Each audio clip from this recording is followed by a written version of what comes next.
Yo quisiera agradeceros a todas y a todos los que estáis aquí ahora, porque la verdad es que se ha convocado con mucha precipitación, pero es cierto que no podíamos prescindir de que estuviera aquí una compañera como Liliana Gaitán, que pertenece a la Comisión de Internacional del partido político FARC. Es una compañera que ha compartido estos días en Marsella, hace, bueno, ya sabéis, una semana, que ha venido a compartir con nosotros el foro y también ha venido a compartir las visiones compartidas que hicimos con el seminario, un seminario, segundo seminario, con fuerzas diferentes de América Latina.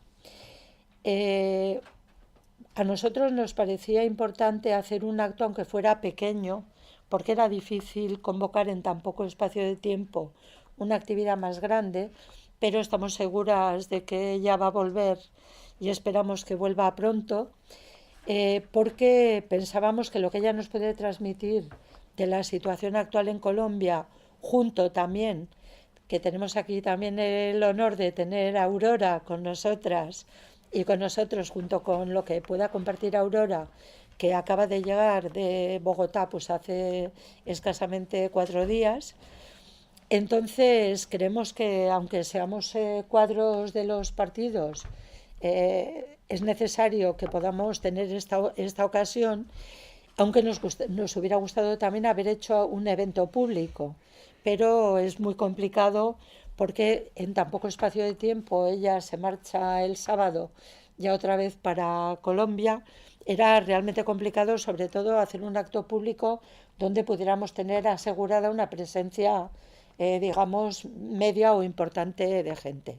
Pero yo siempre he pensado y pienso que cada una y cada uno de nosotros tenemos como 10, 20, 30 personas a las que vamos a transmitir lo que hoy pasa aquí, con lo cual nos multiplicamos, pues no sé, por 10 y al final acaba llegando la información mínimamente a 200, 300 personas, porque eso es lo que hay, ¿no? Nosotras y nosotros somos militantes, vamos a transmitir lo que hoy pase aquí y pienso que es muy importante. Bueno, tengo que deciros que no sé cómo me hablo con ella después de lo que me hizo en el mes de julio, que fui a Bogotá a visitar a las diferentes fuerzas y al Congreso del Partido Comunista de Colombia, y nos fuimos a visitar la zona veredal, una de las zonas veredales, y bueno, pues fue inolvidable porque yo estaba con un menisco roto y entonces fue muy interesante aquel paseo por la zona veredal llena de barro con varias tormentas tropicales en medio, pero bueno, yo creo que eso lo que hizo fue unirnos. Sí. Y luego tuvimos también la ocasión de estar juntas, viendo a diferentes dirigentes de las FARC en el Congreso del Pacocol y posteriormente en Managua, en el Foro de Sao Paulo. Yo quiero también deciros que, y lo digo así de claro, que tengo una gran admiración hacia ella, porque me parece bastante importante y bastante difícil, por lo menos en un panorama europeo, de encontrar a alguien tan joven que ha vivido unas experiencias tan digamos, bueno, complejas, y que esté tan formada políticamente y que además sea feminista, ¿no? Yo lo digo ya directamente pensando en el 25 de noviembre, que bueno, no está asegurado que alguien con experiencias como la que tiene Liliana, además, pueda tener un letrero muy grande de que ella es feminista.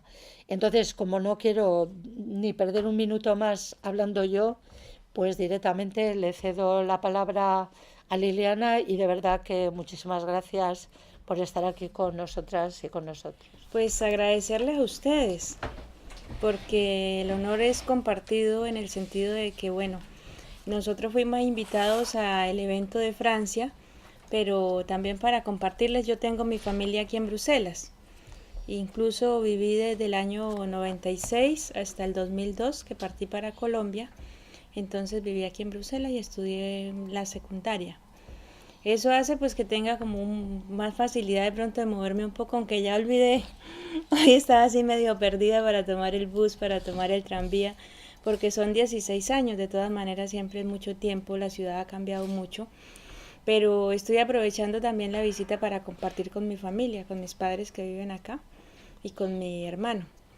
Entonces digamos que estamos aprovechando el espacio y eso se lo agradezco a los que nos invitaron al pie, y entonces que para nosotros es de muy importante este evento. Ustedes saben que las FARC en un momento, en el 2002, justamente cuando yo partí para Colombia, fue declarada terrorista a nivel europeo. Y eso hizo pues que el poco trabajo o el mucho trabajo que teníamos en ese momento se vio frustrado porque nadie podía hablar de la lucha armada y menos de las FARC al ser considerada terrorista. Eso también nos llevó para que tuviéramos como un aislamiento del mundo exterior, y podemos decir que de pronto Uribe sí logró en gran medida lo que quería, y era aislarnos, porque llegó un momento en que nadie podía atreverse a hablar de las FARC y menos de la solidaridad. Ustedes conocen, por ejemplo, el caso de los daneses, que se solidarizaron, que hicieron fiestas para solidaridad con las FARC, y eso le generó un problema muy grande. Entonces no fue una situación fácil, pasamos por una situación muy difícil. En Colombia también la situación no era nada diferente. Todo el que iba a los campamentos o el que se atrevía a hablar con alguien de las FARC inmediatamente era penalizado, era judicializado y le seguían procesos. Entonces la situación para nosotros en un momento fue muy difícil, y estos son los primeros pasos que estamos dando después de todo este escenario a Europa. Entonces para nosotros es de mucha importancia lograr transmitirles a ustedes, digamos, lo que está pasando en Colombia, lo que son nuestras preocupaciones a futuro, porque realmente pues no deja de preocuparnos muchas cosas que están sucediendo en el país. De pronto ustedes conocen sobre nuestra historia, pero como para hacerles un recuento un poco rápido, las FARC surge en el año 64, producto de una agresión a una zona de Colombia en el Tolima que se llama Marquetalia, que fue lo que se conoció en la historia del país como la agresión a Marquetalia. Esa agresión fue una agresión muy fuerte. 16.000 soldados metieron en ese operativo con el apoyo de la aviación, con el apoyo de armas sofisticadas y el apoyo obviamente de los Estados Unidos. A ese operativo lo enfrentaron 48 campesinos, 46 hombres y 2 mujeres que comenzaron la lucha de las FARC. Entonces todo este trasegar de la lucha ha sido muy duro. Las FARC en el año 84 llegaron a unas conversaciones con el gobierno del presidente Belisario Betancur, y es ahí cuando se crea lo que se conoce como la Unión Patriótica, que muchos han escuchado hablar de ella, y lo que se conoció como el baile rojo, que fue el exterminio precisamente de esta fuerza política que logró importantes eventos en la política del país, y donde logró llegar a tener candidatura para la presidencia, para Senado, Cámara, alcaldías, gobernaciones, concejales, de todos los sentidos, ediles. Entonces, digamos que fue una nueva situación que se dio, pero que la extrema derecha también exterminó a esa fuerza política, y que muchos de los exiliados que han conocido ustedes mismos en Europa vienen de esa fuerza política que prácticamente fue exterminada. Entonces, después de una guerra tan larga como la colombiana, de más de 53 años de lucha armada en el caso nuestro, porque aún hay otras fuerzas que siguen combatiendo y que están buscando salidas, pero que de todas maneras no es fácil la situación, pues nosotros logramos llegar a unos acuerdos como los acuerdos de La Habana, ya para llegar un poco más acá. Decirles que esos acuerdos no fueron unos acuerdos fáciles de lograr, o sea, fue una lucha muy fuerte, porque de todas maneras estaban los delegados del gobierno pues defendiendo los intereses de su clase, la clase dominante, que ellos querían era sacar una entrega de las armas por parte de las FARC y una desmovilización de una forma muy barata, sin que en Colombia se dieran transformaciones reales, o sea, transformaciones de fondo. Incluso lo dijeron claramente, que la política económica no era negociable, que la seguridad no era negociable, o sea, muchos puntos que no se podían tocar. Nosotros decíamos, bueno, pues entonces es difícil, pero más sin embargo vamos a abrirnos un espacio, porque también veíamos que estábamos aislados de todo el mundo. O sea, nosotros tenemos claro y que las revoluciones o los procesos de cambio no se dan por decreto, se dan como la fuerza arrolladora de ese pueblo que reclama esos cambios, pero que es el pueblo en definitiva el que va a lograrlos, las transformaciones. Entonces nosotros viendo esa sociedad colombiana tan polarizada, como tan cansada de tanta confrontación, de tanta violencia, veíamos que era una necesidad urgente salir de esa situación que estaba viviendo el país. Pues fue como lo que nos llevó en determinado momento a decir nos las vamos a jugar por la paz. Se dio un pleno, se dieron reuniones de consulta, luego se llegó a la 10ª conferencia, donde la 10ª conferencia aprueba de que la salida tiene que ser negociada, que nos la vamos a jugar toda por la paz, y entonces en esa dirección pues caminó la organización hacia lograr los acuerdos. Los acuerdos no podemos nosotros decir que es la solución a todos los problemas de Colombia, porque no es una fórmula mágica que diga es que así se van a resolver, pero sí son una herramienta que tiene el pueblo colombiano para luchar por unas transformaciones, si se quiere, un poco más democráticas. No es a lo que nosotros aspiramos en la totalidad como movimiento, como partido político en este momento. Nosotros aspiramos a muchas cosas más profundas, a una transformación mucho más amplia, mucho más democrática, pero digamos que de momento el acuerdo es lo que tenemos a la vista como para comenzar esa lucha ya en un escenario mucho más abierto y mucho más directo con la población. Tenemos retos muy grandes que asumir, estamos ante una sociedad polarizada, o sea, en Colombia la extrema derecha logró llenar a la gente de mucho miedo y la sociedad se volvió una sociedad prácticamente indolente. O sea, en Colombia, por ejemplo, ustedes conocieron el asesinato de los campesinos en Tumaco y fue muy poco el que se levantó, el que dio una voz de protesta a decir, bueno, ¿por qué están asesinando a los campesinos? O sea, muy poco el que se pronuncia. Eso pasa y después viene un terremoto y al otro día la gente no se acuerda de qué fue lo que sucedió. Estamos ante ese tipo de situación y tenemos que lograr como despertar en esa sociedad un sentimiento patrio, un sentimiento que abrace sobre todo el sentir de todos, y pues eso vemos que la paz es una herramienta que también podemos lograr como que no todos tengan que estar de acuerdo con lo que plantea el nuevo movimiento, el nuevo partido político FARC, no necesariamente, pero sí que entre todos tengamos un punto en común que sea la lucha por la paz y la reconciliación entre los colombianos. Entonces decimos eso también es una herramienta que tenemos, los acuerdos, la defensa de los acuerdos de paz. Digamos que la situación en este momento no es una situación fácil, tampoco ha sido fácil en ningún momento, porque desde que se lograron los acuerdos en La Habana, ustedes saben que los acuerdos de Colombia han sido como de los acuerdos más renegociados. Después se lo volvió a firmar en los mismos acuerdos en el Teatro Colón en Bogotá, y la derecha ha tratado de renegociar los acuerdos y lograr después lo que no lograron en la mesa de conversaciones. Ese ha sido más o menos el objetivo. Ha habido mucha resistencia de parte en el Congreso, por ejemplo, para aprobar las leyes por medio del fast track, por medio de todos esos mecanismos que hay para sacar adelante todo este proyecto. De todas maneras, nosotros seguimos la lucha, estamos convencidos que esta debe ser la salida. No estamos diciendo que si pasa una situación nos vamos a regresar a la montaña, porque decimos que en este momento no hay condiciones para eso, es muy difícil. Si no logramos derrotar al enemigo en 53 años de confrontación armada, es muy difícil que lo logremos ahora, además en una sociedad donde también está cansada de tanta violencia. O sea, pensamos que la reconciliación es muy importante para los colombianos. Entonces en ese camino tenemos y en esa dirección van como dirigidas todas nuestras fuerzas a sacar adelante ese proceso.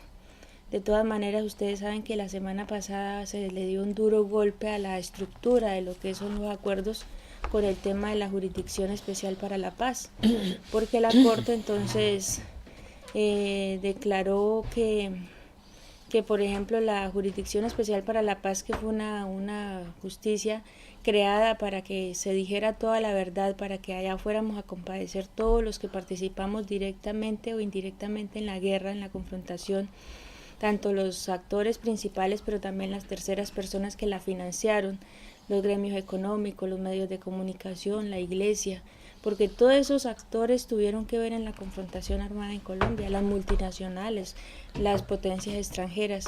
O sea, era una ley, una justicia creada para que Colombia conociera la verdad. Entonces la Corte lo que dice es que no, que ante esa justicia solamente va a comparecer los ex integrantes de las FARC y los militares. Entonces digamos que es como quitarle el centro de lo que era el acuerdo. Por eso para nosotros es muy delicado lo que se dio. El camarada Timochenko le escribió una carta a Santos, le escribió una carta a Naciones Unidas alarmando frente a lo que estaba pasando, a una carta a la fiscal, no recuerdo qué es, de la Corte Penal, para decirle, o sea, lo que se está dando en Colombia, porque realmente se considera también como una traición a lo que se acordó. Es porque no es llevar a una guerrilla al desarme para luego no cumplir con lo que se pactó. Eso es perfidia, porque es el engaño premeditado hacia un movimiento que ha dado y ha hecho todo lo posible por cumplir con lo que ha pactado. Ustedes saben que nosotros en lo que nos comprometimos a cumplir, lo hemos hecho con todo lo que eso ha significado.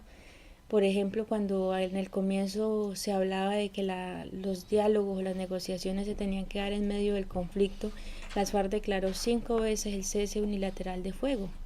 Después dejó de reclutar menores de edad, sacó los menores de edad que estaban en los campamentos, dejó de retener personas por razones económicas. O sea, ha venido cumpliendo con todo lo que se ha comprometido. Luego realizó la dejación de armas. Nos movimos a las zonas veredales cuando el compromiso por parte del Estado era que las zonas deberían estar listas en diciembre del año pasado. Y las zonas como figura jurídica dejaron de existir este año en agosto y las zonas nunca se terminaron. A pesar de eso nosotros cumplimos llegando a las zonas. Fuera de eso hicimos el tema de la dejación de armas, entregamos todas las armas individuales en su totalidad y también hicimos entrega de las caletas donde teníamos las armas de apoyo y todas las reservas en cuanto a armas y municiones. Y ya en la última fase pues entregamos los bienes que teníamos como bienes de guerra, que había sido lo que durante todos estos años, en todo el proceso de lucha habíamos acumulado como la economía de guerra. De eso también hicimos un listado y entregamos todo lo que teníamos en oro, más de 33 arrobas de oro, dinero en dólares, en euros, en pesos, en todas las monedas que había, fincas, carros, animales, todo lo que teníamos de nuestra economía de guerra lo entregamos. Entonces digamos que nosotros con lo que nos hemos comprometido, nosotros hemos cumplido con esa parte y por eso consideramos que tenemos la autoridad moral para exigir de la contraparte que cumpla con lo que se ha comprometido. Entonces ese es como el llamado que estamos haciendo a que se eche un vistazo a Colombia, de que el hecho de que en Colombia se haya firmado unos acuerdos de paz no significa que la paz haya llegado a Colombia. La paz es un proceso de construcción y es un proceso muy lento. Nosotros entendemos que la sociedad colombiana, después de tantos años de confrontación, tiene profundas heridas, profundas cicatrices que hay que cerrar, pero que también somos claros de que si la confrontación se prolongaba por más tiempo, las heridas iban a ser mucho más profundas, porque entre más días la situación iba a ser más aguda. Nosotros hemos reconocido que cometimos fallas, le hemos pedido perdón a las víctimas en lo que nosotros consideramos que les causamos daño. No sentimos pena o vergüenza al decirlo si nos equivocamos. La misma confrontación genera momentos en que explican cosas aunque no las justifiquen, pero que en medio de una guerra hay cosas que suceden de forma lógica, aunque después uno diga pero ¿por qué las hizo? Pero en ese momento era lo que de pronto uno encontraba que no tenía otra salida. Entonces a esas víctimas les hemos pedido perdón, hemos hecho actos de reconciliación temprana para más adelante, cuando contemos la verdad ante la Jurisdicción Especial para la Paz, pues que ellos conozcan que es que nosotros en ningún momento negamos que nos equivocamos, sino que sencillamente ya también hablamos con ellos. Muchos de los familiares de las víctimas han sido han reconocido en las FARC que ha dicho la verdad, como la buena fe nuestra al ponerle la cara, porque no es fácil ir a decirle a una víctima si de verdad nosotros hicimos esto y allí está el cuerpo de su papá, de su hermano. O sea, eso es una situación muy dura también para nosotras, pero lo hemos asumido. Y lo hemos asumido pensando en la reconciliación de ese país. Entonces digamos que estamos ante esa situación, pero nosotros no vamos a dar el brazo a torcer. Nosotros somos conscientes de que la construcción de la paz en Colombia no es una situación fácil. No es fácil construir la paz. Muchas veces creo que fue más fácil desarrollar la guerra que construir la paz, porque la guerra sencillamente era saber que había una patrulla del ejército en el área, elaborar un plan, decir cuántas unidades iban al combate, organizar medicina, organizar enfermeros, organizar logística, ir al combate, y los resultados pues eran los muertos. Pero a la hora de construir la paz, ya hay muchos actores que participan. Hay muchos intereses de por medio. En Colombia hay demasiados intereses económicos de por medio para que no se dé la paz. Nosotros sabemos que a nivel de las fuerzas militares, por ejemplo, hay un gran sector de las fuerzas militares que no comparten con los acuerdos porque se han lucrado de la guerra durante todos estos años. Se han hecho ricos. Por ejemplo, ¿cómo van a explicar los generales que tienen tantas propiedades hoy en día cómo consiguieron ese dinero ganándose en un sueldo normal? Ellos no tienen cómo justificar de dónde tienen tantas propiedades y las tienen. Y se han lucrado de la guerra, entonces ellos no van a estar de acuerdo con los acuerdos. Entonces nosotros de todo eso somos conscientes y por eso sabemos que no es fácil lograr la reconciliación, pero si entre todos logramos mover un sector de la población y llegar como a esas masas más desfavorecidas, a esos sectores más desprotegidos, nosotros estamos convencidos de que en unos años vamos a lograr unos buenos resultados y eso es lo que nos motiva a seguir luchando. Entonces, bueno, más o menos eso es lo que tenemos. Si ustedes tienen preguntas, yo les puedo responder. Yo estuve en la parte del Catatumbo, los que conozcan Colombia, una región muy dura, donde se dio la parte de la confrontación con el más fuerte, con el paramilitarismo, hasta el año 2004, que fue cuando se dio la desmovilización, entre comillas, de los paramilitares, pero bueno, que desaparecieron como figura, al menos para nosotros, combatir directamente con ellos. Era paradójico que los combates no eran con el ejército ni la fuerza pública, eran con los paramilitares, y a nosotros nos tocó enfrentar toda esa arremetida en esa zona del Catatumbo, a enfrentar el desplazamiento de los campesinos que se desplazaban de a 400, 500 personas y teníamos nosotros que mantenerlos, darles la comida, darles la medicina, moverlos de un sitio a otro, moverlos de noche con niños, con animales, con gallinas, con marranos, con perros, con vacas. Eso fue una situación muy dura, a mí me tocó vivirla en esa zona del país. Estuve casi todo el tiempo al lado del camarada Timoleón Jiménez. Entonces digamos que tengo como esa fortuna, me siento pues muy como afortunada de haber hecho esa escuela al lado de ese hombre, un gran hombre con una visión muy amplia de las cosas y además con una cuestión muy importante que es un hombre muy humano. Entonces digamos que esa región pues la conozco más que otras regiones porque fue donde estuve casi 16 años. Y bueno, aquí estoy, aquí me ven. No sé qué dudas tengan para responderles. Lo que yo esté a mi alcance lo hago. Lo que no, pues lo transmito y después les daremos la respuesta. Bueno, yo, si os parece bien, primero le voy a dar la palabra a Aurora, que acaba de llegar también de Bogotá, y luego pues ya abrimos un turno de palabras. Bueno, pues la intervención mía se refiere fundamentalmente a las organizaciones sociales y a las víctimas del conflicto. Yo pertenezco a la constituyente de exiliados perseguidos por el Estado colombiano, que es otro sector muy grande de víctimas que hemos padecido el conflicto interno. También pertenezco a la Marcha Patriótica, con la cual hemos trabajado durante 5 años desde su fundación, con todos ustedes que nos han apoyado todo el tiempo en todas las actividades que hemos adelantado en solidaridad con Colombia. Para nosotros, pues el proceso que se dio en La Habana fue muy entusiasta. Compartimos muchas emociones aquí con algunos compañeros cuando se firmaron los acuerdos y se salía avante con cada paso que se daba en La Habana.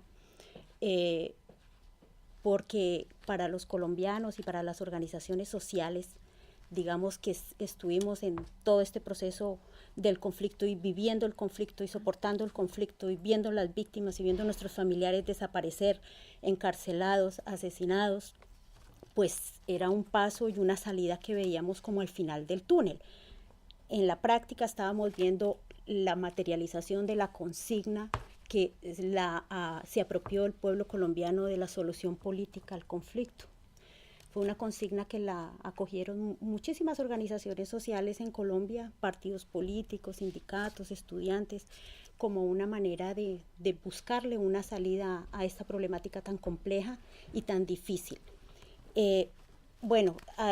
Yo me voy a referir a la última parte, pues porque es un poco complicado lo que está pasando. Después de la gran emoción que tuvimos nosotros en Cartagena, pues viene la firma un poco agridulce en el Teatro Colón, y ahora pues llegamos a una parte que es como la desilusión. Desde el punto de vista de las víctimas, para nosotros es una desilusión porque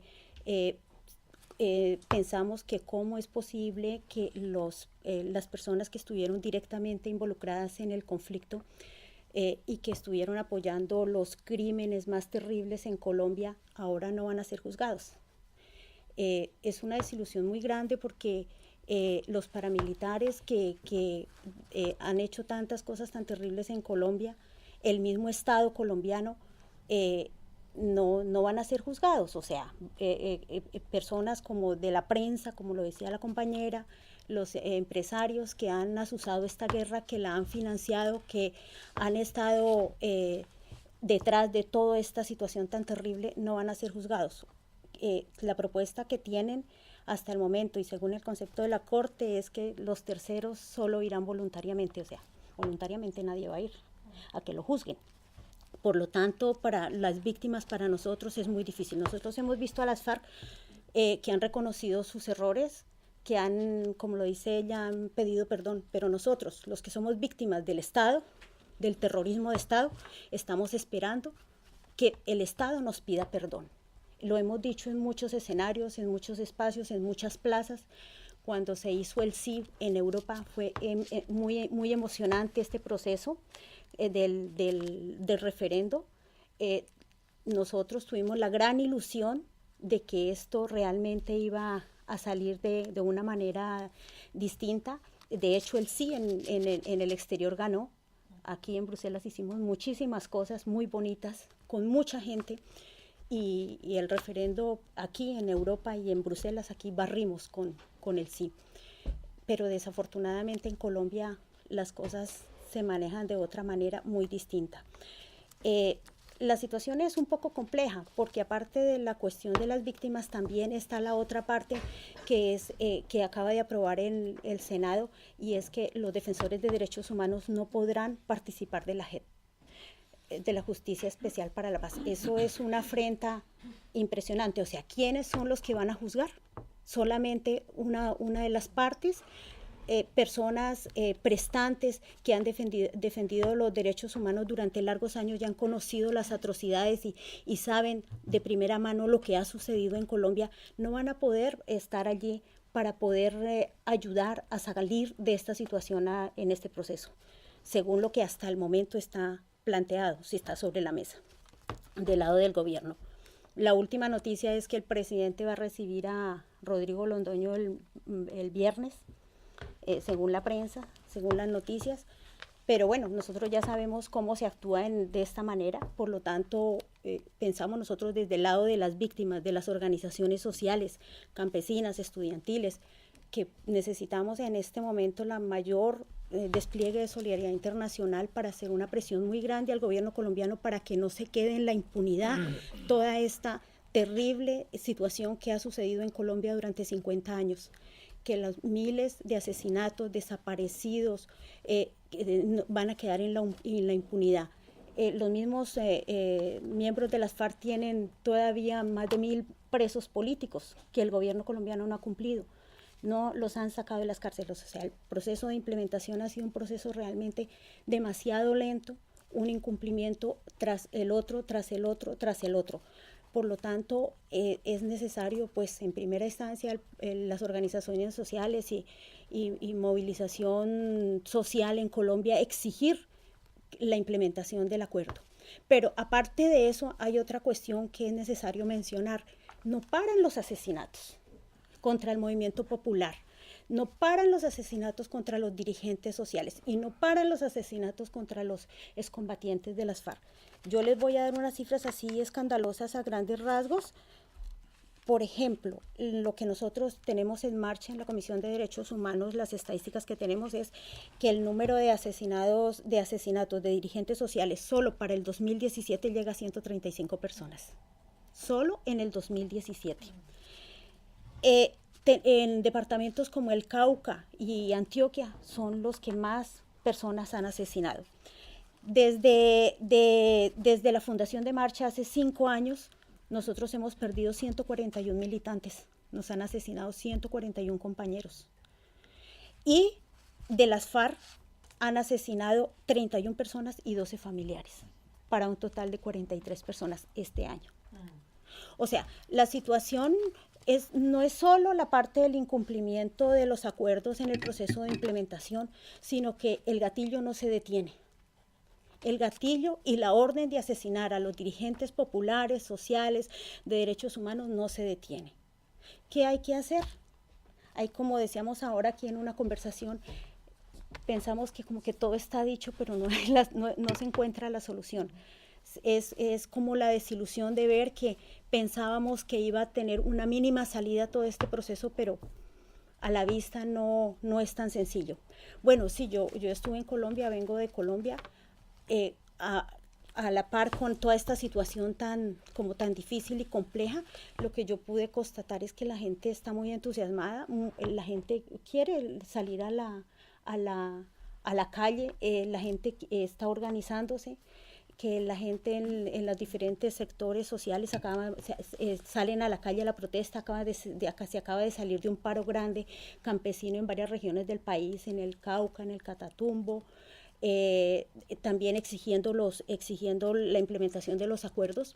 Los campesinos cocaleros han hecho unas batallas impresionantes en el campo, pero a ellos, en todo el país, de los dirigentes campesinos cocaleros, les han asesinado ya 18 dirigentes en estos meses, que es parte del acuerdo, que es el punto número 4 sobre la sustitución de cultivos, que el gobierno no lo quiere cumplir como se pactó.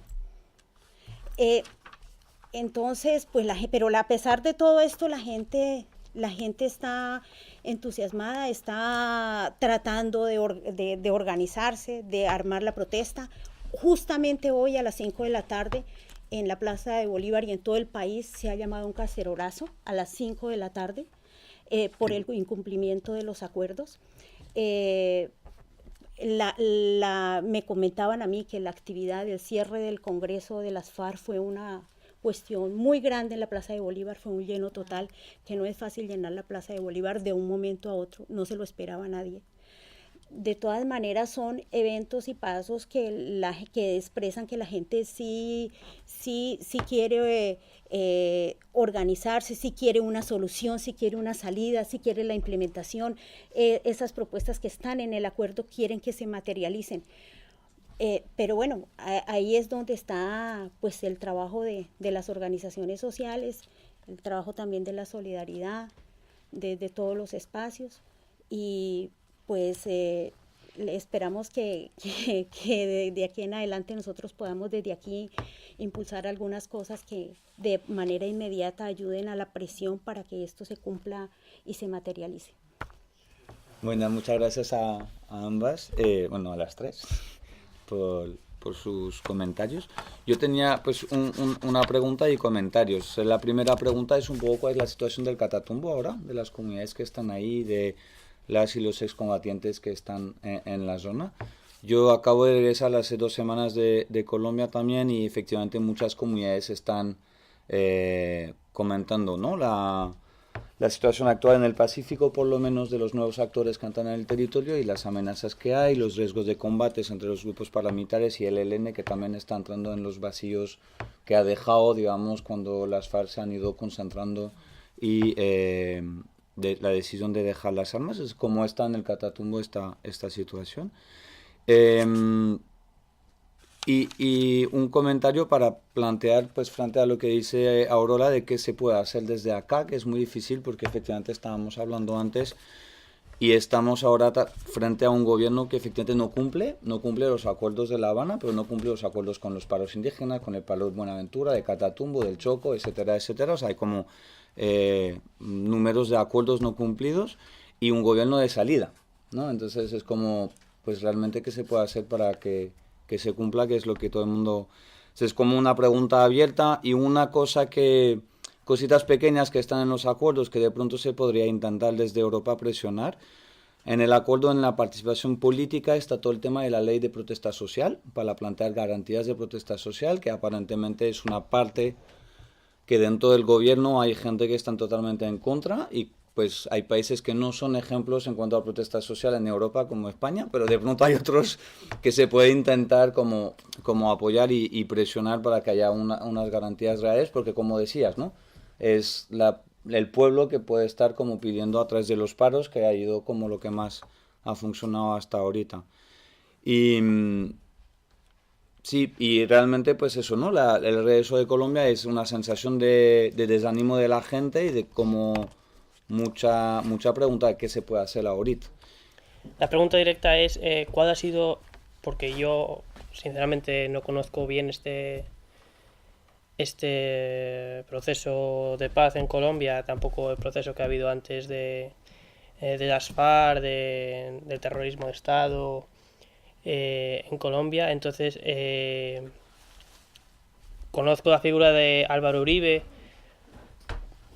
muy en general, y concretamente en Cantabria existe la Universidad Internacional Méndez Pelayo, que en el pasado fue republicana o de corte republicana, ahora mismo no lo es en absoluto, y el año pasado, yo creo que es el año pasado, a principios de este año, pues le otorgaron la medalla de honor de la Universidad Internacional Méndez Pelayo a Álvaro Uribe.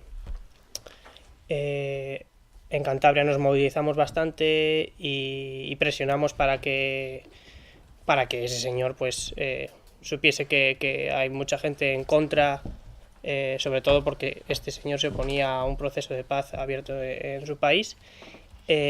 Conseguimos que ese acto público no se llevase a cabo, el hecho de entregarle la medalla, y el mismo Álvaro Uribe finalmente, tras las presiones, pues envió una carta a la universidad diciendo que rechazaba la medalla, no así evidentemente con una carta con unas críticas exacerbadas hacia la izquierda y todo lo que pueda representar la izquierda opuesta a él, evidentemente. Así que desde aquí deciros que hay una parte fuera de Colombia que conoce parte al menos de vuestra realidad y que apoya vuestras reivindicaciones, que no comparte para nada esa posición de quienes no quieren la paz en su país. Y por eso yo como con esta reflexión me gustaría saber cuál ha sido, según vosotros, todo el papel que ha tenido Álvaro Uribe en todo este proceso, y tanto desde el punto de vista de las FARC como desde el punto de vista de las víctimas de Estado, en este caso. Y bueno, yo lo dejo así. Yo creo que es suficiente esta pregunta. Nada, primero muchas gracias, la verdad, por las dos aportaciones. Fue muy interesante porque yo noto que igual desde aquí, desde Europa, nos parece que bueno, ya se firmó el acuerdo, todo está, bueno, todo va muy bien y hicimos un buen trabajo apoyando al movimiento ambos estos años, pero que bueno, que ya está. Y claro, no es el caso porque aún queda mucho por hacer. Y la verdad que es muy interesante la pregunta de qué podemos hacer ahora para apoyar, y no solo para apoyar, sino para que en la izquierda nos demos cuenta de que no está ya todo solucionado y que hay que seguir presionando para que efectivamente el gobierno cumpla con los acuerdos, porque no puede ser que sigan matando a gente y que aquí pues digamos que la izquierda se desmovilice en su apoyo. Entonces, bueno, la verdad que eso me parece muy importante. Y tenía también una pregunta en relación a, vamos, la gente, la gente en las calles que en Colombia, que la verdad no conozco Colombia, me da mucha pena, espero que algún día pueda ir. Pero ¿qué piensa de todo esto? Porque la verdad nos sorprendió mucho todo con el referéndum y tal. Entonces, desde aquí se vio, bueno, un poco con asombro. ¿Y qué piensa la gente del papel del gobierno que no estén implementando los acuerdos? Y Yo creo que el problema más importante de Colombia ahora mismo, y lo digo también para que luego me digáis lo que pensáis vosotras, no es el gobierno. Creo que el gobierno está siendo completamente títere en manos de otras estructuras. En Colombia siempre ha habido un problema con el tema judicial, o sea, porque es un país donde la justicia está por encima de la política, que es una de, no sé, creo que fue Santander o alguien similar quien instauró ese tipo de, lo siento por lo de Cantabria, pero el apellido es ese. Entonces está la justicia por encima de las decisiones políticas, que esa es una de las cuestiones fundamentales, pues que me imagino que queréis cambiar en el país, porque claro, eso es imposible, ¿no? Cada vez que se llega a un acuerdo político viene la justicia, lo paraliza, los jueces hacen lo que les da la gana, pero no ahora, sino, vamos, desde hace mucho tiempo. Entonces, yo estuve en Cartagena de Indias cuando la firma del acuerdo, tuve esa enorme suerte. Y en el vuelo de vuelta a Bogotá, antes de volar a Europa, la persona que iba sentada a mi lado era una persona colombiana, un hombre de unos 50 años, que me dijo que el referéndum iba a perderse. Y yo me quedé alucinada. O sea, volvía de Cartagena de Indias, de ver la firma del acuerdo tras tanto sufrimiento, y él me dijo, se va a perder, porque ha habido mucha propaganda en contra de la insurgencia. Ha habido muchísimos años que se les ha contado a los campesinos, a toda la gente que se ha tenido que desplazar, que la guerra era de unos narcotraficantes, de una guerrilla terrorista, que lo que hacía era pues ganar dinero y punto. Y entonces la sociedad colombiana estaba muy poco preparada para hacer un referéndum y que el acuerdo saliera adelante. Y yo le dije que no me lo creía. Claro, yo digo, no puede ser, eso es imposible. Y claro, él me miraba como diciendo, esta señora no entiende nada, ¿no? Y me marché además casi con una anécdota, ¿no? Y se lo conté a gente. Dije, fíjate, he volado desde Cartagena a Bogotá con un tipo que me ha dicho que iba a salir en el referéndum, que no. Bueno, y luego pues resultó que claro, que él sabía bastante más que yo. Pero dicho esto, que bueno, pues que a mí me sorprendió tanto, porque tenemos una visión de fuera de lo que está pasando en Colombia, o sea, en Europa yo creo que nos enteramos bastante poco de lo que pasa en América Latina en general y en Colombia en particular. Decir que sí, que efectivamente ahora mismo la cuestión central está en el qué hacer y sobre todo en qué se puede hacer desde aquí, porque claro, podemos lamentarnos y decir qué pena y decir cómo se puede ayudar, pero luego hay que concretar. Nosotros hoy hemos sacado un comunicado que tengo que agradecer a Aurora y a otra gente, a Enrique Santiago, que me han ayudado para que el comunicado saliera hacia adelante, pero eso que, bueno, está bien, ¿no? O sea, haces un comunicado, lo envías, pero aquí la cuestión es cómo podemos llegar pues a las instancias de la ONU, a instancias de derechos humanos, a instancias de derecho internacional para que se respeten acuerdos, cómo podemos acceder, pues no sé, a hacer algo real y no solamente, bueno, hacer un comunicado está bien, pero cómo podemos llegar a hacer algo más concreto y más real. Yo creo que en este caso para Izquierda Unida o para el Partido de la Izquierda Europea, en lo que se pueda es fundamental el trabajo de los grupos parlamentarios y el trabajo de todo lo que supone, digamos, la estructura de cargos públicos, que puede ser desde ayuntamientos hasta lo que queramos, comunidades autónomas en el caso del Estado español, etcétera, para que desde esas instancias podamos sacar, porque además, de hecho, hay no solamente la izquierda quien está apoyando los acuerdos de paz, hay una parte también, podemos decir, de los socialistas y de alguna gente que culturalmente comprende que la paz es necesaria en Colombia, que puede ayudar. Entonces, yo creo que sí que nos tenemos que plantear, en la medida de nuestras posibilidades, el ver cómo podemos acceder con mociones y con visitas, sobre todo con visitas a Colombia, para denunciar lo que allí está pasando. Yo creo que es muy importante también lo que decía Liliana de los incumplimientos, no solamente ahora con el tema de la Corte, con la impunidad, porque es que es lo que es, la impunidad para unos frente al castigo para otros, sino cómo podemos conseguir el llegar allí y hacer ruedas de prensa y denuncias in situ de lo que está pasando efectivamente en las zonas veredales. Porque el tema que comentaba Aurora de los muertos y de las muertas es que es lo más tremendo de todo.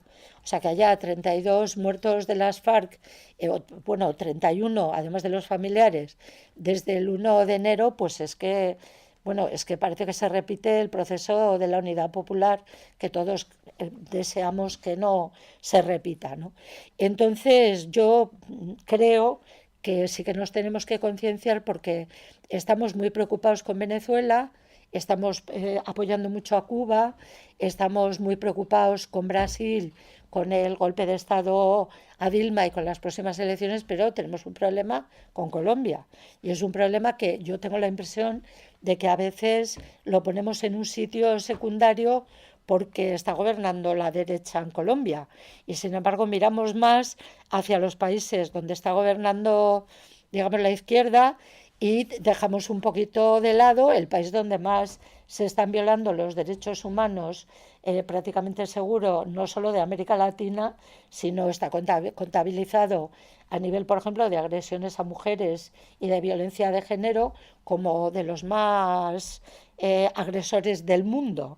Por tanto, no sé, yo creo que tenemos que hacer un trabajo de conciencia de que apoyando a Venezuela, apoyando a Cuba, todo lo que tengamos que apoyar, que tenemos que meternos en la cabeza lo que supone Venezuela, las fronteras con Ecuador, las fronteras con Venezuela, todo lo que supone ese país, lo que supone las flotas de Estados Unidos, las bases de Estados Unidos, en fin, que es un país que no es solamente ya un problema de la paz, sino que es un problema geopolítico y geoestratégico en la región. Muchas gracias a ambas por contarnos. La primera es sobre el tema de las nuevas perspectivas políticas, no porque vaya a haber cambios, sino por el nuevo gobierno que tendrá que entrar. Pues, ¿cuáles son las perspectivas que se tienen en Colombia respecto a cómo va a ser el cumplimiento o no de los acuerdos con el nuevo gobierno que entra el año que viene? Y justamente por adelantarnos y ver qué desde ya se puede hacer desde fuera para presionar a que cumplan. La otra pregunta es más sobre la situación de las personas que os habéis desmovilizado, porque se ha hablado del tema de seguridad, pero aparte de eso me gustaría conocer, y no sé si me lo he perdido por llegar tarde, cómo está siendo el resto de garantías para la reincorporación, porque también creo que es importante para evitar que pueda haber personas que se vayan a otros grupos armados o que se dediquen a delinquir, pues porque tampoco tienen muchas alternativas, creo, de vida en Colombia. ¿Cómo está siendo el acompañamiento también psicosocial a las personas que se han desmovilizado, la integración en quienes hayan salido ya de las zonas veredales y hayan ido a sus comunidades? ¿Cómo está siendo esa integración? Y también un poco qué se puede hacer desde fuera. Y como comentario decir también que al final de los acuerdos, creo que era el último capítulo, había todo un listado sobre países garantes de ciertos puntos. Obviamente el Estado español no estaba entre esos países garantes, pero sí había países europeos y sí estaba la propia Unión Europea. Entonces también creo que por ahí se puede empezar exigiendo a quienes ya están nombrados responsabilidades en lo que se comprometieron. Hay una cosa muy importante que para mí, como yo entiendo la situación internacional, tanto de América Latina como de Europa, estamos viviendo, sobre todo en Europa, unos regímenes fascistas al 100% de derechas, donde la izquierda tiene poco hueco para exponer sus voluntades y sobre todo en la prensa. No hay un periódico de ningún país que hable de las situaciones reales de lo que pasa tanto en América Latina como pasa en Europa.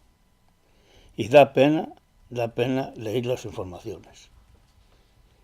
Y yo creo que para aportar lo mejor que podemos con aquellos abogados progresistas que se puedan contratar, hacer las protestas que hemos estado veniendo haciendo en la Gala Central cuando ha habido todo eso, pues eso es una parte integrante que nosotros como personas de a pie podemos ayudar a nuestros compañeros tanto de allí como los represaliados que estamos también aquí en Europa. Yo creo que lo más importante, hombre, meterse uno con la prensa es un poco doloroso porque si nosotros estamos por la libertad de opinión, pero es que ellos no tienen la libertad de opinión. Ellos dicen lo que quieren y sobre todo para la derecha.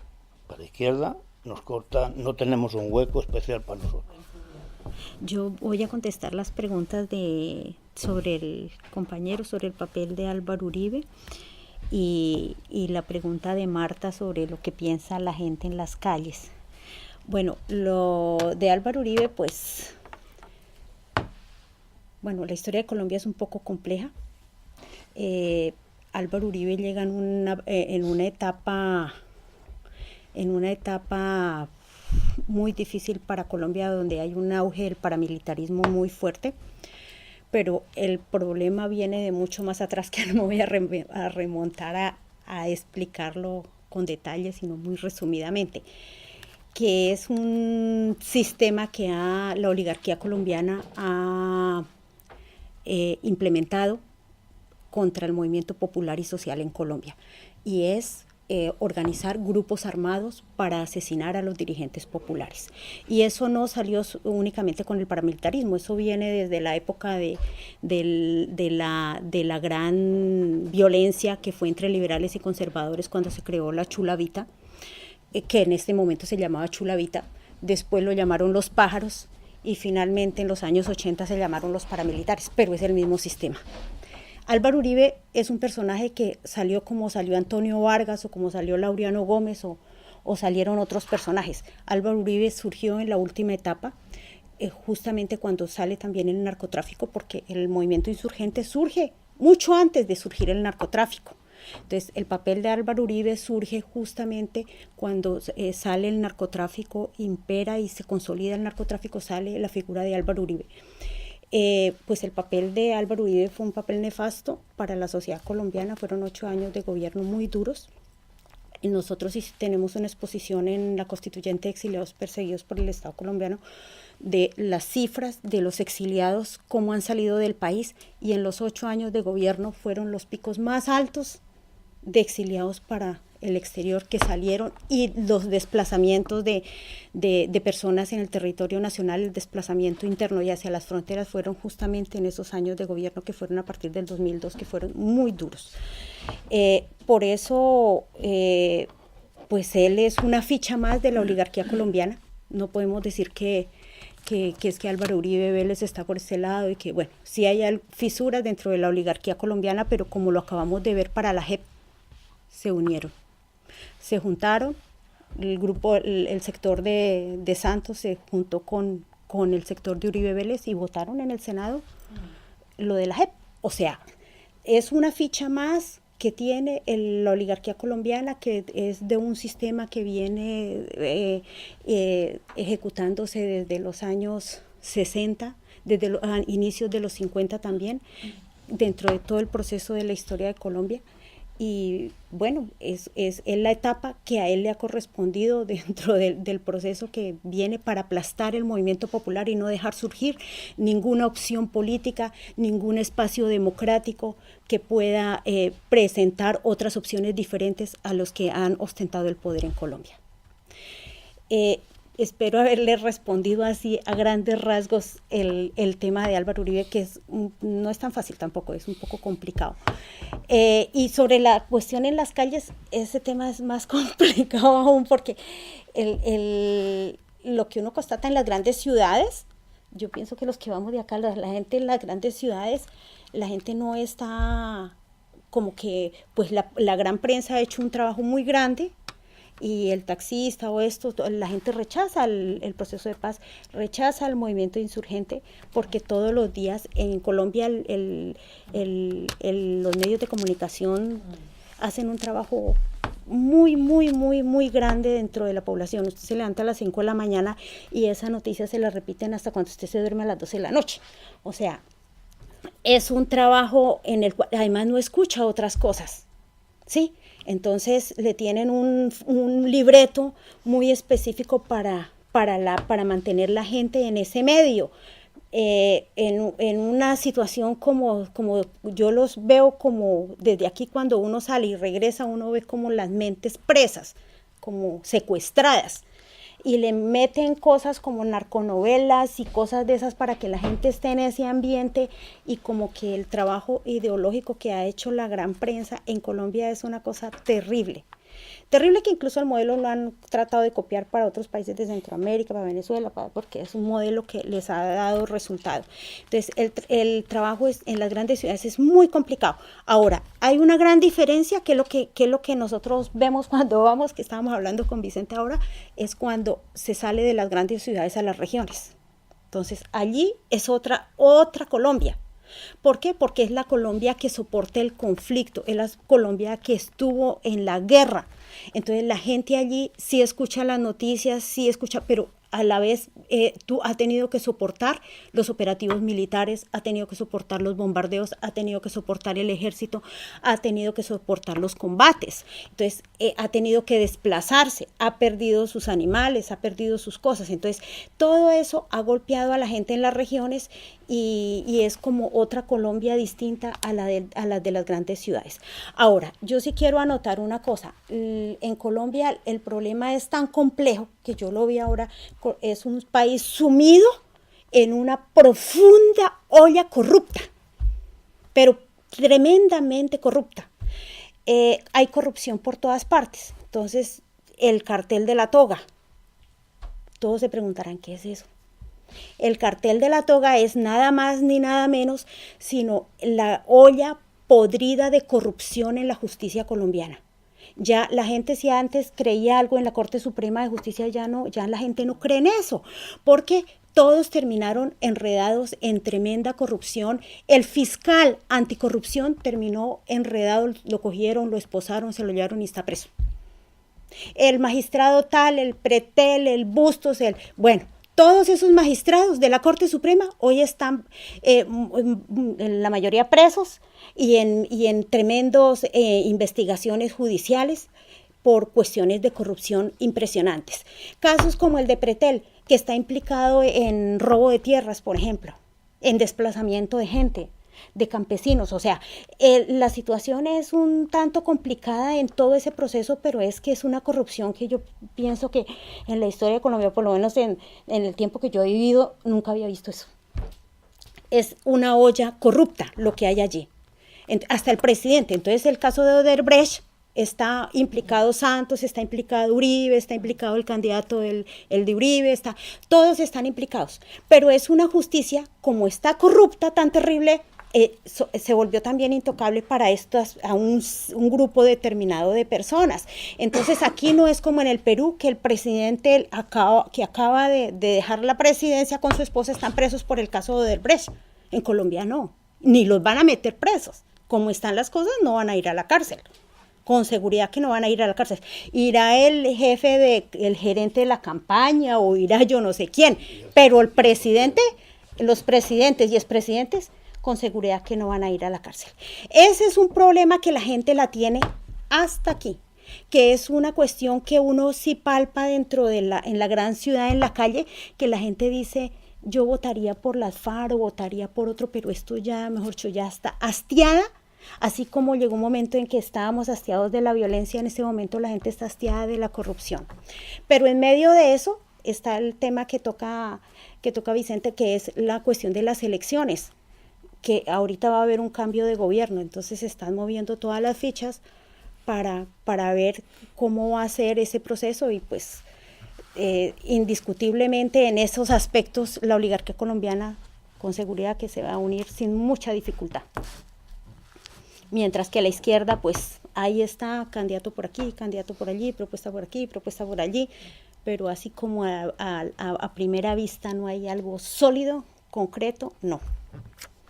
Pues de mi punto de vista, ¿no? Bueno, pues yo comienzo en el orden de las preguntas, pero en una pregunta la voy a combinar con... Hay dos preguntas parecidas, ¿no? Entonces pero cuando las esté respondiendo le digo a quién le respondo. Y es en lo que tiene que ver con la situación del Catatumbo, con las organizaciones sociales y el tema de los excombatientes. Pues yo pienso que la región del Catatumbo realmente es una de las regiones más difíciles de Colombia.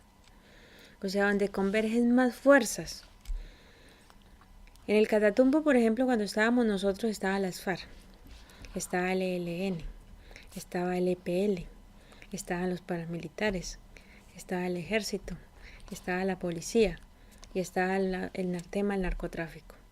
O sea, no había más para meterle al Catatumbo. O sea, es una región bastante convulsionada por ese tema de la confrontación. Y en medio de eso, pues nosotros nos tuvimos que mover todos esos años. También es una región donde la gente del Catatumbo, hay que reconocer que es una gente muy valiente. Por ejemplo, el Catatumbo le ha demostrado o le ha dado lecciones a Colombia en el tema de organización, en el sentido de que se han levantado muchos catatumbos en el país en la lucha por sus propias reivindicaciones. O sea, por ejemplo, el tema de lo que estaba diciendo la compañera Aurora es muy cierto. Las manifestaciones en el Catatumbo sobre el tema de los campesinos, por ejemplo, del Catatumbo, han realizado unos paros muy grandes, muy importantes en el país y que han hecho que el gobierno tenga que sentarse a dialogar con ellos y llegar a acuerdos. Acuerdos que obviamente tampoco han cumplido, como todos los acuerdos a los que llega el gobierno en Colombia. Porque es un gobierno, y no solamente o sea, todos los gobiernos, es una política del Estado sucesiva y es de comprometerse a cumplir acuerdos, pero en la práctica no los cumple. Y si vemos la historia, por ejemplo, de los acuerdos con las organizaciones guerrilleras, ha sido lo mismo. Por ejemplo, en la época de los años 50, cuando las guerrillas liberales, los acuerdos a los que llegaron, por ejemplo, con los comandantes y con Guadalupe Salcedo y todo ese tema de los líderes de esa época, después de los acuerdos quedaron asesinados. Y los acuerdos nunca se cumplieron. Si vamos a los acuerdos más adelante, por ejemplo, con el ELN, cuando una fracción de ellos llegó a acuerdos con el gobierno, el M-19 también fueron acuerdos que en su mayoría no se cumplieron. O sea que si nos vamos a la historia de Colombia en el tema de acuerdos con el sector que sea, el gobierno colombiano es un gobierno especialista en acordar muchas cosas, pero en la práctica no cumplir con ninguna. Así que eso es como para uno tener claro. Pero esa parte del Catatumbo en este momento pues se ha venido trabajando sobre todo en el tema de sustitución de cultivos ilícitos. Ahí esa región ha mermado mucho en la plantación de la hoja de coca, pero entonces el gobierno no les ha cumplido. Entonces eso también ha generado una situación nueva que incluso para nosotros también es delicada, porque ellos dicen, bueno, ustedes nos hicieron arrancar la hoja de coca, la mata de la coca, ahora el gobierno no nos cumple a nosotros, entonces ¿de qué vamos a vivir? Y a nosotros como organización también nos ponen en una situación muy difícil, porque nosotros llegamos a un acuerdo con el gobierno de sustituir voluntariamente con los campesinos, con los proyectos esos y los planes del PENIS. Y entonces resulta que la gente se vinculó al proyecto y ahora el gobierno no le cumple con las ayudas y con el tema de la sustitución gradual y voluntaria. Entonces digamos que es una región que sigue con la misma situación de descontento social. En estos días, hace muy poco, hace unos 15 días estaban en paro, e hicieron movilizaciones fuertes, pararon el tránsito de transporte y todo eso y llegaron a un acuerdo, pero vamos a ver en qué va a parar ese acuerdo. Entonces digamos que la parte de las organizaciones sociales, hay una organización que es ASCANCA, que es una organización fuerte, que es la ASCANCA, Asociación Campesina del Catatumbo, y esto es una organización que ha asumido una lucha muy fuerte. Yo estaba en El Suspiro, que era la vereda donde realmente apareció en el año, creo que fue en el 2005, si no estoy mal, ahí se lanzó. Estaba en ese momento yo justamente en esa parte del país. Entonces conozco como la procedencia de cómo comenzó el proceso de lucha, y justamente fue como producto de lo que les contaba ahora, del desplazamiento y de toda esa situación en esa región del Catatumbo por el lado de la Gabarra. Entonces digamos que las organizaciones sociales ahí siguen luchando, siguen en batalla. Ya con el tema de los excombatientes, pues la situación ahí, yo estuve hace más o menos unos 2 meses en Caño Indio, que es la zona veredal que le corresponde a Isla de Tibú, que es donde están los excombatientes del 33 Frente, que era donde yo pertenecí todo el tiempo. Y la situación es bastante, pues, dramática, digo yo. Una zona donde en un principio llegaron más o menos unas 350 personas, o sea, 350 excombatientes, y ahora, en el momento que yo fui, habrían unos 120. O sea, la disminución ha sido bastante grande. No todos porque hayan desertado de pronto del proceso de paz, sino porque mucha gente se ha visto obligada a irse a trabajar al jornal. Por ejemplo, muchos me di cuenta que estaban trabajando recogiendo pepa de palma ahí alrededor de Tibú al jornal, porque a algunos de ellos no les ha llegado, por ejemplo, el tema de la bancarización, o sea, no ha llegado la ayuda de parte del Estado. Y ustedes saben que, por ejemplo, ya en las zonas aparecieron niños, o sea, niños que fueron naciendo lo que llamaron el baby boom de las FARC, que fue el resurgir de esa cantidad de niños, porque cuando la gente ya piensa en una perspectiva de paz, pues también se hace otra cantidad de ideas, y entonces ya piensa en formar una familia, en tener unos hijos, en que vamos a vivir en otra Colombia diferente. Entonces, cuando ese sueño se ve truncado, porque entonces la ayuda que se pensaba que iba a llegar no llegó, pero el niño sí está pidiendo comida, está pidiendo pañales, está pidiendo ropa, pues hay que trabajar. Y entonces la gente se ve obligada a irse, por ejemplo, a trabajar al jornal a esas zonas. Ahí están haciendo, por ejemplo, un tema que es la validación del bachiller. El nivel nuestro de escolaridad era muy bajo, es muy bajo, muchos analfabetas, algunos con educación primaria, muy poco secundaria. Entonces digamos que eso genera otras dificultades. En Colombia el nivel del analfabetismo es muy grande, y sobre todo en el campo, y nuestros combatientes todos en su mayoría son de origen campesino. Entonces están en la nivelación del bachiller, en la validación, pero entonces una semana estudian, otra semana no. Entonces, ¿qué hacen ellos? Se van una semana a trabajar al jornal y regresan la semana que les corresponde el estudio, para no perder las clases y seguir la validación. Ahí a la zona, por ejemplo, han ido a dar cursos de cocina, el SENA, que cursos de panadería, pero son realmente formaciones muy empíricas y muy falsas.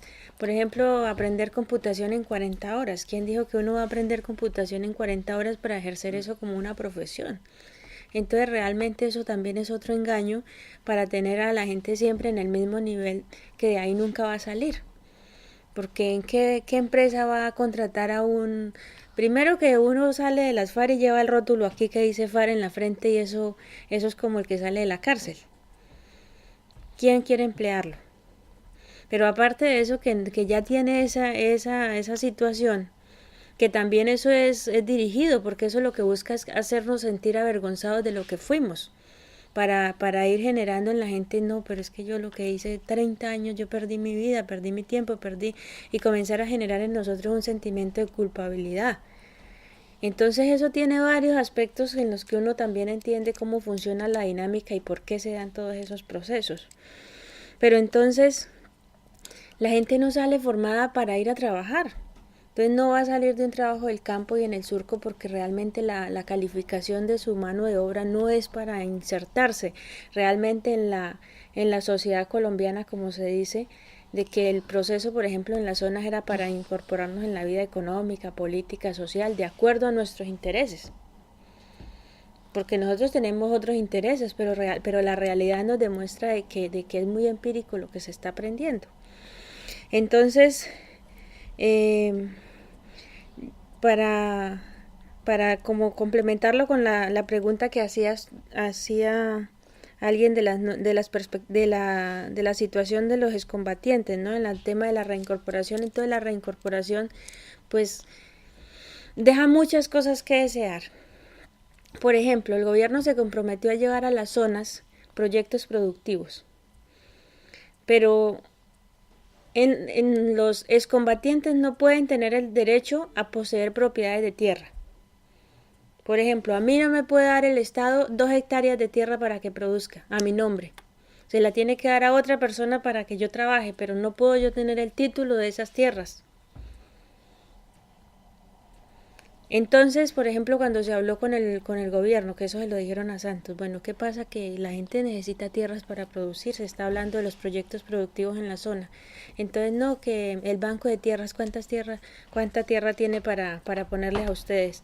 Al final, lo que dijeron era que habían a disposición, pero no todavía sino que lo que a futuro. 417 hectáreas para 26 zonas, o sea, eso no es nada. Y si nosotros estamos pensando, por ejemplo, en un proyecto de ganadería, una finca de ganado, digamos, para 200 reses, pensando en una zona, que necesite una finca de 100 hectáreas con pastos, para 200 reses, para esa zona. Bueno, y son 26 zonas, y solamente hay 417 hectáreas para 26 zonas, entonces ¿de a cuántas hectáreas si hacemos la división nos toca? Pero además no era que ya las iban a entregar, sino que había la posibilidad de esas 417 hectáreas en todo el país, pero el desembolso de esas tierras no se ha dado. Entonces en este momento nosotros no contamos con 1 hectárea de tierra para producir.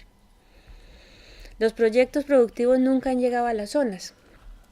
¿Qué han hecho en algunas zonas del país? Por ejemplo, cuando se llegó al tema de la bancarización, entonces en el primer desembolso, el gobierno daba 2 millones de pesos, que estamos hablando que como unos $700, más o menos. Entonces, ¿para qué eran esos 2 millones de pesos? Supuestamente para que uno comprara ropa y visitara a la familia. Pues para eso era ese dinero, pero era la primera entrega, porque a partir de ahí es el 90% del salario mínimo. A mí puedo decir lo que me dan porque yo lo cobro, y son 653,000 pesos al mes. Entonces resulta que eso... ¿En dólares? No, en dólares. ¿Cuánto en sería? dólares sería como unos 200, por ahí $200 al mes. Entonces, Perdón. sí, pero sí está bien la aclaración, para hacerse una idea, porque uno habla de pesos y aquí no se entiende a cómo son los pesos. Entonces muchos de los excombatientes llegaron y dijeron, bueno, pero como no tenemos nada que hacer en esta zona, entonces yo dejo 500 para mí para comprar una ropita que necesito y doy 1.500.000 para un proyecto. Entonces entre todos se juntaron, por ejemplo, 100, 200 y juntaron ese dinerito que era el de ellos, porque como el Estado no ha dado nada, entonces hay que resolver, y con eso entonces están sembrando plátano, el otro compró gallinas que hicieron galpones con la misma madera, otros por ahí en otras zonas están produciendo sábila, otros que yuca, otros que bueno, pero son cosas muy mínimas, porque es solamente el esfuerzo de todos ellos. Otros están, por ejemplo, produciendo chanclas, hacen chanclas, otros están haciendo ropa, creo que hay proyectos de hacer ropa interior, pero es con las máquinas viejas que ellos mismos traían de por allá de los campamentos, y entonces con esa misma maquinaria están trabajando. Pero es eso. Entonces la gente en la práctica no ha visto el tema de la reincorporación como una opción, porque realmente no está así. O sea, y entonces eso va a llevar necesariamente, y nosotros también lo hemos dicho con mucha preocupación, es que eso está abriendo las puertas a una nueva confrontación. Porque los paramilitares y los mafiosos en las zonas están ofreciendo 2 millones de pesos al mes de sueldo para que los excombatientes se vinculen a trabajar con ellos. ¿Y por qué razón? O sea, los exguerrilleros son apetecidos para ellos porque es una gente que ya sabe el manejo de armas. No tienen que entrenarlos.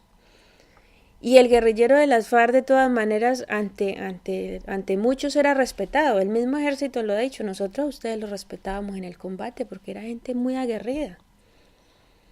Entonces resulta que eso se está volviendo como un nuevo mercadeo de posibilidad de trabajo. Entonces, bueno, uno dice, pues la gente tiene la situación clara en la cabeza, pero no todo el mundo la tiene clara.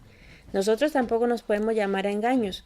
Mucha gente estaba en las FARC y no estaba tan convencida, algunos porque les gustaba manejar las armas, otros porque les gustaba un uniforme, otros porque dijo, yo me quiero ir porque no quiero trabajar, y se estrelló porque había tocado trabajar más duro, pero al menos lo pensó cuando se fue. A mí me lo dijo gente, yo me equivoqué, que yo pensaba que aquí no tocaba trabajar y cuando llegué me mandaron a sembrar plátano y a mí no me gusta el trabajo, pero la realidad es esa. Ante esa situación nosotros no podemos llamarnos engaños. Entonces esa es una nueva situación que puede llevarnos, si el gobierno no cumple, a que en unos meses más estemos ante una situación donde comiencen a irse la gente de la zona y comenzar a vincularse también con ese tipo de organizaciones o formar bandas. Que eso también puede pasar, y también ha pasado, por ejemplo, con el tema de la disidencia. En gran medida la disidencia no son, o sea, en gran medida casi en su totalidad, no es porque ellos tengan puntos de vista políticos diferentes, sino porque también tenían intereses económicos en las zonas, manejaban ciertos corredores del manejo del narcotráfico. Y entonces prefirieron quedarse en eso y no vincularse al proceso de paz.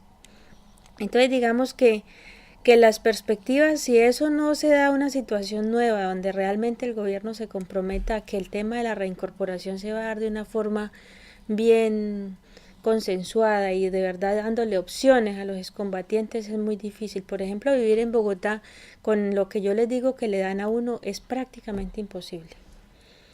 Un arriendo en Bogotá no se consigue por menos de 300.000 pesos y eso es un cuarto, con cocina compartida, baños compartidos y eso, pero un apartamentico en Colombia, ahí en Bogotá, en un sector no muy bueno, no se cae de 500.000 pesos y dan 653. Entonces, ¿con qué se va a vestir uno? ¿Con qué va a pagar la medicina? ¿Con qué va a comer? O sea, hay una cantidad de cosas que demandan. Pero de todas maneras, frente a todo eso, también han hecho una labor los medios de comunicación. Y voy a tocar el tema que hablaba el compañero frente al tema de los medios. O sea, la gente en Colombia está muy engañada. A la gente le han dicho, por ejemplo, de que los pobres están pagando para que a nosotros nos den un sueldo de 2 millones de pesos al mes. Eso no dicen que son con la miseria que nos dan, no, sino que es que le dan 2 millones. Entonces mucha gente dice, pero yo que toda la vida he trabajado y que nunca he tomado un arma, nunca he hecho nada malo, me estoy muriendo de hambre, y esos que mataron, esos que tal, ¿a eso les pagan? Entonces esa gente también está siendo manipulada. Y ese papel lo han jugado los medios de comunicación en Colombia de una manera muy fuerte. Entonces digamos que la visión de mucha gente en las calles no es favorable al proceso. Por eso, porque se ha satanizado demasiado. O sea, nosotros durante muchos años nos hicieron ver como lo peor que podía haber en Colombia. O sea, es que la gente pensaba que nosotros realmente éramos como extraterrestres, éramos bichos raros. Miren, nosotros íbamos con un camarada en la calle en Bogotá y una viejita como de 70 años con un viejito le dijo al camarada, camarada, ¿le puedo decir algo? Le dijo, claro. Digo, ¿le puedo poner la mano en el pecho? Y él le dijo, sí, claro, y le agarró la mano y se la puso en el pecho. Dijo, ay, puedo morir tranquila, ahora sí me di cuenta que usted tiene corazón. Mire hasta dónde han llegado, pero es desnaturalizarnos tanto, o sea, hacernos ver como algo tan inhumano, tan cruel, que ni siquiera tenemos sentimientos, que ni siquiera tenemos corazón. Y eso lo han hecho los medios de comunicación en Colombia, o sea, repitiendo, así como lo que decía Joseph Goebbels, el alemán, el ministro de de propaganda alemán, que una mentira repetida 1000 veces se convierte en verdad. Eso es toda una secuencia de esa política que ellos mismos han desarrollado en todos los países. Entonces, y en todo lado. Por ejemplo, en Europa se habla de Colombia, ¿y de qué se habla? De narcotráfico. Y nadie sabe que en Colombia hay un conflicto que realmente va más allá del tema del narcotráfico, sino un conflicto social. Y que el tema del narcotráfico, el tema de la plantación de los cultivos de hoja de coca no obedecen a un problema, una cultura de narcóticos nuestra, porque es que nosotros los colombianos no tenemos cultura tanto de consumir eso. Pero hay una necesidad real y el campesino se ve obligado a producir. Pero los medios de comunicación nunca van a decir eso. A ellos lo que les conviene decir es que Colombia es un país, pues, narcotraficante y que todo colombiano es narcotraficante y también el colombiano carga el otro rótulo en la frente, que es droga. Pablo Escobar. Y además las narconovelas pues también venden esa imagen. Pero ese tipo de cosas sí tienen acogida en el exterior. Entonces digamos que todo ese tema le explica a uno por qué mucha gente en Colombia que está desinformada, que vive pendiente todos los días de la novela, porque también eso en Colombia es demasiado fuerte el tema de las novelas, las narconovelas, pero además lo que dicen las noticias pues es siempre lo mismo. Lo que se hablaba de los acuerdos es siempre lo mismo. Por ejemplo, en Colombia se ha tratado de meter un miedo terrible, es el tema con el castrochavismo. Entonces decir que en Cuba, mire, la gente se muere de hambre, que en Cuba se comían los niños, que en Cuba le quitaban los niños a los padres, que todo eso lo hacía, entonces luego le dicen, ¿y eso es lo que ustedes quieren para Colombia? Y si vamos a ver la situación de Venezuela, pues también en Colombia se ha satanizado tanto que la gente odia a Maduro. No odia a Uribe, odia a Maduro. Y entonces la gente, el venezolano también que se ha ido pasando la frontera, aprovecha ese sentimiento, entonces se va por el Transmilenio a pedir plata y muchos recogen hasta 100, 200.000 al día de lo que la gente les da porque creen que solidarizándose con ellos están en contra del gobierno venezolano.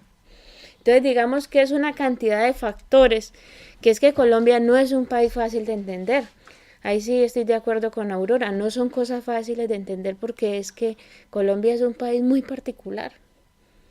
Entonces en esa situación nosotros ahí también tratando de salir de esa situación, de mostrar lo que realmente somos. Por ejemplo, un trabajo muy importante que se ha dado cuando nosotros comenzamos a hacer ya relación con la gente y comienza a conocernos, la misma policía, el mismo ejército, que ahora, por ejemplo, en el tema de los esquemas de seguridad, pues hay enlaces con la policía y nosotros tenemos que tratar con ellos y ellos comienzan a conocernos y nos comienzan a decir, pero es que a nosotros nos habían engañado, a nosotros nos han dicho que ustedes eran de otra manera y ustedes son personas normales. Y entonces ellos pensaban que nosotros éramos quién sabe qué cosa, unos ogros, que no hablábamos con ninguno, que no entendíamos, no teníamos visión de país, que no sabíamos lo que pasaba en Colombia. Pero eso es lo que a ellos les enseñaron en las academias. Entonces digamos que una situación de esa repetida tantas veces pues explica por qué había tanto odio frente a nosotros, no es fácil. Y eso es lo que hasta ahora estamos nosotros logrando salir de esa situación y venciendo como esas barreras. Entonces también nosotros pues tenemos un gran reto y es llegar a todos esos sectores que no se ha logrado llegar. Y no es fácil, para los revolucionarios no es fácil porque, como ustedes mismos dicen, nosotros no tenemos los suficientes medios.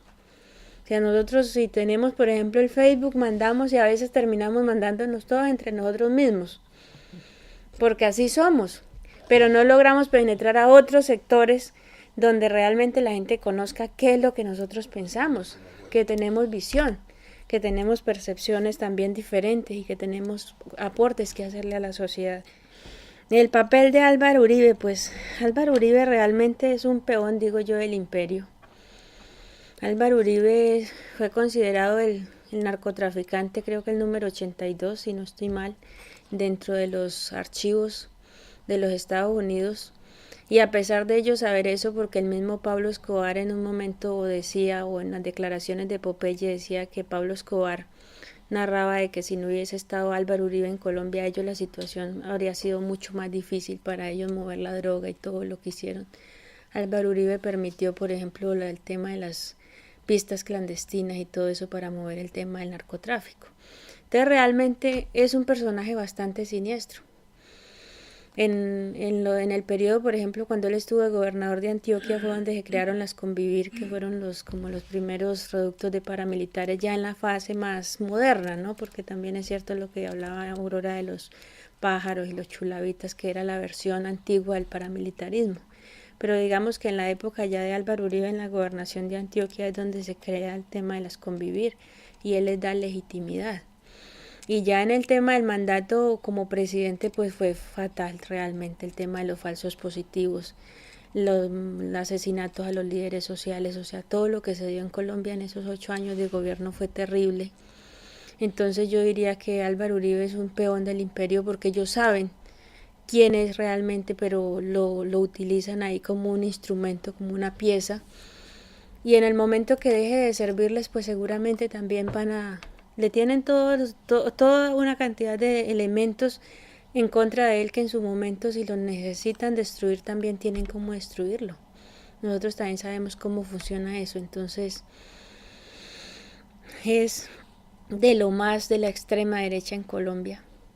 Entonces, pero también es cierto que no es nada diferente a lo que está gobernando, porque entre ellos iban a tener que hacer pactos para lograr esto, el siguiente gobierno lo van a hacer.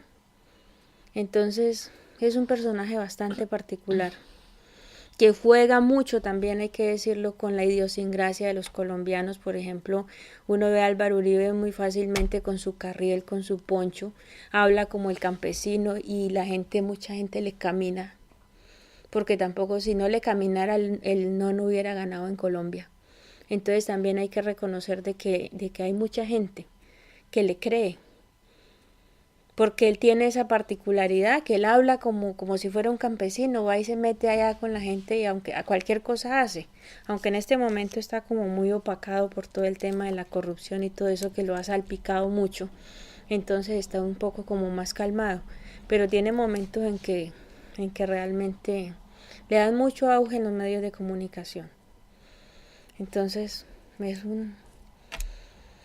una figura, pero no una figura buena, una figura bastante negativa para la sociedad colombiana.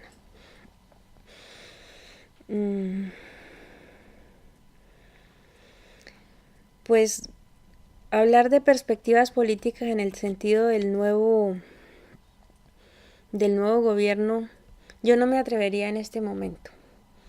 Realmente hay un abanico de candidatos, creo que son 13 candidatos presidenciales, o sea que están ahí, el 35, yo vi 13, teniendo en cuenta que el 11 de diciembre, el Centro Democrático define quién va a ser su candidato presidencial, porque aún no lo han definido. Entonces, eso tendrán que aparecer no sé, alianzas de la izquierda, porque si van a participar todos divididos, o vamos a participar porque también tenemos candidato, yo digo que va a ser muy difícil, porque de todas maneras se están jugando, o sea, hay muchas barajas que se están moviendo en este momento, como en el juego. Pero en un momento se tendrán que definir cosas si realmente queremos que salga adelante, porque si la extrema derecha gana las elecciones del próximo gobierno va a ser muy difícil. Si está siendo difícil la implementación de los acuerdos con este gobierno que fue el que los firmó. Entonces, ¿cómo sería si llegase a ganar la extrema derecha? Sería mucho más difícil. Entonces yo pienso que tenemos un gran reto entre los sectores de izquierda y los sectores democráticos del país, porque no será solamente la izquierda, tendrán que hacerse alianzas con sectores democráticos y progresistas para poder derrotar a la derecha. Entonces yo pienso que ahí viene una situación bastante interesante que vamos a ver y que también va a medir, por ejemplo, la correlación de fuerzas. Realmente qué tanto movemos nosotros, qué tanto mueven todos los sectores y qué tanto se juega en el país. En las regiones, como ya decía la compañera, una cosa es lo que se vive en la ciudad y otra cosa es lo que se vive en el campo. La gente en el campo entiende la situación de la guerra porque la ha vivido. La gente en la ciudad la ha visto por televisión y ha visto, parte también mucho de lo que le manipulan. Entonces también será ver hasta dónde eso cómo se mueve la balanza, pero de todas maneras uno también tiene que entender que lo que va a definir la política o los resultados va a ser en su mayoría la ciudad, porque es donde está la gran mayoría de la población en Colombia. El campo no tiene mucha gente, o sea, eso se va a definir en las grandes ciudades, entonces ahí hay un reto muy grande. De todas maneras, se está aprovechando ahí con el tema de la candidatura, por ejemplo, el camarada Timo, tratar de llegar. Nosotros somos conscientes de que no vamos a llegar al poder en estas circunstancias, pero sí eso nos va a abrir espacios, por ejemplo, con los medios de comunicación y para hacer las giras que hacen los candidatos presidenciales y llegar a regiones que en otras circunstancias no podemos hacerlo. Entonces también lo vamos a manejar en ese sentido de llegar a sectores que no hemos logrado llegar. Pues yo dejaría por ahí, yo espero haber tratado de resolver lo que preguntaron, no sé. Muy bien. Bueno. Bueno, pues muchas gracias. Gracias.